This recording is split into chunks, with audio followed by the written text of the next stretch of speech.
So, Jeremy, how do you feel about the levels of support for the RMT strike and just the general summer of strikes and the Enough is Enough campaign? I've never known so much support for a strike by rail workers as we're getting at the present time. The three unions are working in harmony to ensure that the strike is effective. They've had no pay rise and they've now got job loss threats, and their members, of course, are facing 10% inflation plus energy bills going up. This is a time when the public recognise that what they're doing is wholly legitimate, and I see huge levels of support for it. How do you feel about the mainstream media in this country and their coverage of the Forde Report?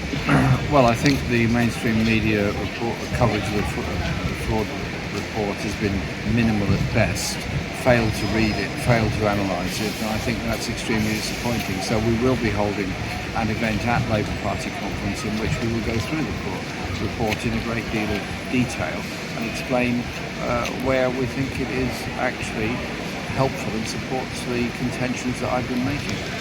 And according to polls, a majority of voters, including a majority of Conservative voters, actually are in favour of renationalisation. Do you think either party will take the initiative and call for renationalisation? Well, I don't think the Conservatives will, but I think Labour absolutely should. It was in our 2019 manifesto, and the case for public ownership of the major monopolies, mail, rail, water and energy, is overwhelming. If you look at the profits and the dividends being paid by the energy companies, the profits and dividends being paid by the water companies, the case for public ownership and democratic control of those is overwhelming, and I think the public are right behind that.